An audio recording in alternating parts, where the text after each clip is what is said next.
जो व्यक्ति निंदा चुगली करेगा वो ना चाहे तो भी परेशान रहेगा, क्योंकि वो नेगेटिविटी उसके साथ है ना। भाई एक बात बताओ, माचिस है, माचिस की तीली निकालो और जरा जलाओ, तो माचिस की तीली किसी और को बाद में जलाती है, माचिस की तीली स्वयं को पहले जलाती है। बात सही है कि गलत है? माचिस की तीली भैया किसी और को दिया बाद में जलाएगी, चूल्हे को बाद में जलाएगी, लेकिन वो तीली पहले स्वयं को जलाएगी। बोलो हाँ कि ना? यही है।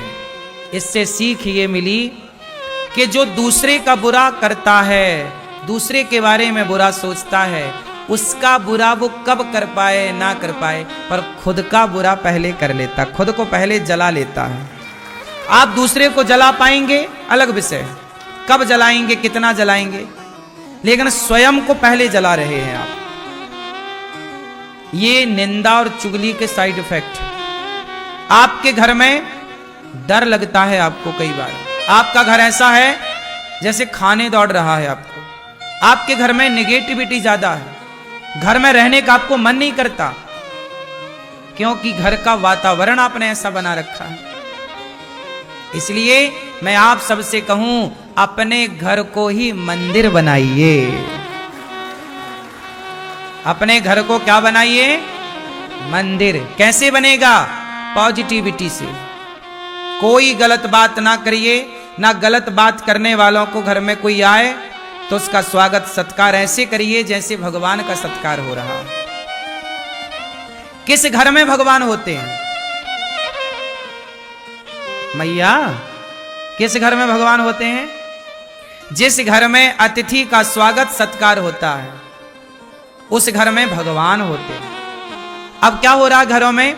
आज 90% घरों में, खासकर स्त्रियां, माताएं, यदि 4 लोग आपके घर में आ गए तो कुछ माताएं, सब नहीं, कुछ स्त्रियां तो बड़ी प्रसन्न होती हैं। अरे हमारे द्वार अतिथि आए, रिश्तेदार, आओ भैया आओ, क्या लेंगे? चाय लेंगे, कॉफी लेंगे, आओ आओ बैठो।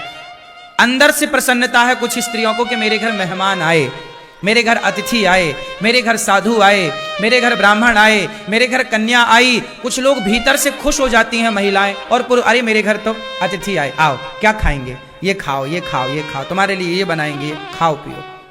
और कुछ लोग कैसे होते हैं, किसी के घर मेहमान आ गए तो उनका सिर चढ़ जाता है, अरे कहाँ आ गए, बनाना पड़ेगा खाना। मेहमानों को देख करके जिन स्त्रियों का सिर चढ़ता है वो घर ही नरक की श्रेणी में चला जाता है, अपने आप नरक की लिस्ट में चला गया। उस घर में भगवान कभी नहीं आते।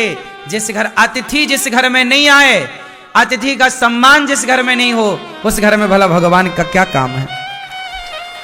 इसलिए कहते हैं अतिथि देवो। जिस घर में मां प्रसन्न है, जिस घर में मां खुश, पिता खुश, अतिथि खुश, वहां भगवान भी चलकर जाते हैं।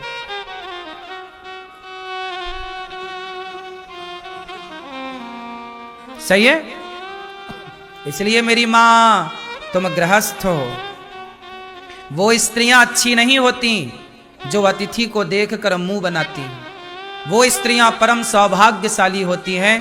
उन स्त्रियों से घर की शोभा होती है जो स्त्रियां अतिथि को देखकर प्रसन्न हो जाएं कि आज हमारे को भगवान ने सेवा करने का मौका दे दिया है, किसी को आज भोजन बना के खिलाने का अवसर दिया। अपना तो तुम रोज खाती हो, रोज बनाती हो, लेकिन जो किसी और के लिए बनाए खिलाए, साधु संत, दीन दुखी, ब्राह्मण, कन्या, तब ना आपके घर में अतिथि के रूप में भगवान, ना जाने किस रूप में नारायण मिल जाए। इसलिए स्त्रियों को कैसा होना चाहिए?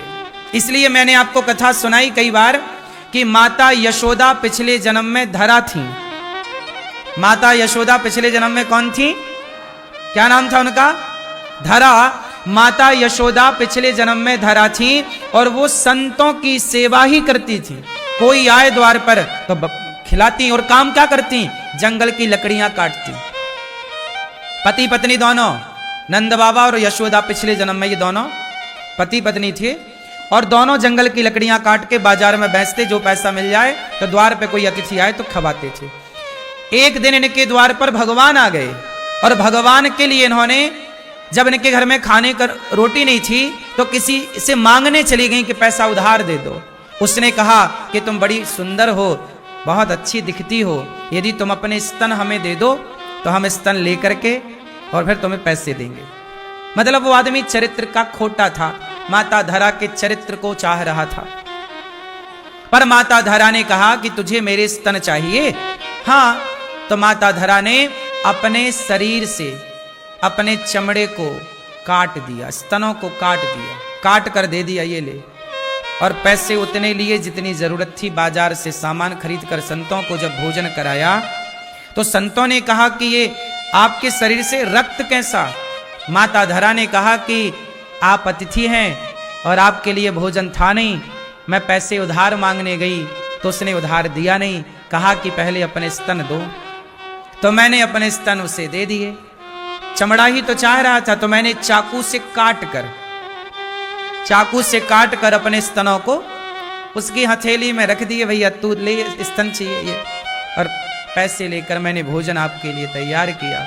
पूरा शरीर खून से भरा था माता धरा का, साड़ी पूरी गीली। अब सोचिए इतना घाव हो जाए तो कितना दर्द, जिसके पूरे स्तन काट दिए जाएं चाकू से, उस स्त्री को कितना दर्द होगा। तुम्हें जरा दूध पीने में बच्चा जरा दांत गड़ा दे तो तुम चिल्ला जाती हो कि कितना जोर से बच्चे ने काट दिया। चीख लेती है स्त्री।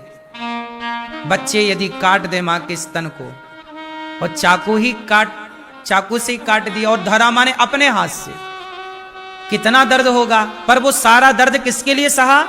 कि अतिथि भूखा ना जाए। जब यह निष्ठा अतिथि के लिए होती है तब उस अतिथि के रूप से भगवान प्रकट हो गए। माता, मैं तुम्हारी परीक्षा लेने आया था। उस समय आया जब आपके घर में अन्न का एक दाना नहीं था। आपका मैं बहता हुआ लहू देख रहा हूं, खून देख रहा हूं। अगले जन्म में मैं आपका दूध पीकर आपका ऋण चुकाने आऊंगा। वही धरा यशोदा बनी और जगत के पालनहार परमात्मा को माता धरा की संत सेवा का ऋण चुकाने के लिए कृष्ण बनकर उनकी गोद में लेटकर माता का दूध पीना पड़ा। पैदा हुए देवकी से प्रकट भय प्रकट कृपाला तमद्भुतम बालकमं मुजेक्षणं चतुर्भुजं शंखगदायुधायुधम। प्रकट भय देवकी से, पर दूध किसका पिया? देवकी माता का दूध नहीं पिया श्री कृष्ण ने। क्यों? पी लेते ना थोड़ा सा? नहीं, माता का पीना है दूध, क्योंकि पिछले जन्म का ऋण चुकाना है। ये देखो, मेरा भगवान भी उनका ऋणी हो जाता है जिनके द्वार से कोई भूखा नहीं जाता। मैंने इन बातों को केवल कहा नहीं, पढ़ा नहीं, जीवन में इसलिए उतारा कि गौरी गोपाल में देखो कोई भूखा नहीं जाता, पता नहीं किस रूप में ईश्वर आए, भोग लगाए। इसलिए गौरी गोपाल में अतिथि की सेवा हो रही है, और हमारे अतिथि आप हैं, और अतिथि हैं भगवान। आप ही हमारे लिए भगवान हैं, कोई और भगवान क्या होगा साहब? आप सब ही भगवान हैं। आप ही प्रसन्न हैं तो सब प्रसन्न हैं। क्यों जी, बात सही है? इसलिए गौरी गोपाल में अतिथियों को भरपेट भोजन मिल रहा है कि नहीं? बोलो हाँ या ना। कोई जात नहीं देखी जा रही है, कोई रूप रंग धर्म मजहब पंथ नहीं देखा जा रहा है, सबको पेट भर रोटी परोसी जा रही है। क्यों जी, बात सही है? सबके साथ गौरी गोपाल में एक सा व्यवहार है। आप रसोई में जाइए, सबको एक साथ भोजन में लाइन में लगकर सबको एक साथ भोजन मिल रहा है। बात सही है कि गलत है? ये सब संभव है। आप भी गृहस्थ हैं, हम भी गृहस्थ हैं, सब कुछ संभव है। हमने अपने आसपास निंदा चुगली को भटकने नहीं दिया। हम भी तो निंदा करें, चुगली करें तुम्हारी तरह बैठे बैठे? टाइम ही नहीं है सब करने का। टाइम है तो पढ़ने लग जाते हैं, सत्संग करेंगे, अच्छी बातें करें। हम क्यों किसी के बारे में गलत बात करें? होंगे आप में लाख दोष, होंगे आप में लाख अवगुण, पर मैं क्यों देखूं? आपके पड़ोसी में 1 लाख अवगुण होंगे, आप देख भी लोगे तो पाओगे क्या? अवगुण देखने ही हैं, दोष देखने ही हैं, तो औरों के नहीं, खुद के दोषों को देखिए और अपने दोषों को देखकर अपने को बेहतर कीजिए। बुरा जो देखन मैं चला, बुरा न मिलिया कोई, जो दिल खोजा आप पुना हमसे बुरा ना। मैया सुन रही हो मेरी मां? इसलिए कहता हूं, ध्रुव जी अपने पिता के, अपनी सौतेली मां के अपमान से परेशान ना होकर गुरु वचनों पर चलकर प्रभु को पाया, अपने जीवन को बैकुंठ बना लिया ध्रुव जी ने। इसलिए भगवान ने बैकुंठ खाली कर दिया ध्रुव के लिए। आपको बताऊं, ध्रुव जी किस लोक में रहते हैं? बोलो, ध्रुव जी कहां रहते हैं? ध्रुव लोक में। जैसे ब्रह्म लोक है, मृत्यु लोक है, स्वर्ग लोक है, ऐसे ध्रुव जी जहां रहते हैं उस लोक का नाम है ध्रुव लोक। ध्रुव लोक, ध्रुव जी के पहले वह लोक बैकुंठ था। पहले भगवान नारायण वहीं रहते थे, पर भगवान नारायण ने अपने लिए बैकुंठ अलग बनाया और अपना घर ध्रुव जी को दे दिया। देखो ये भक्ति की ताकत है।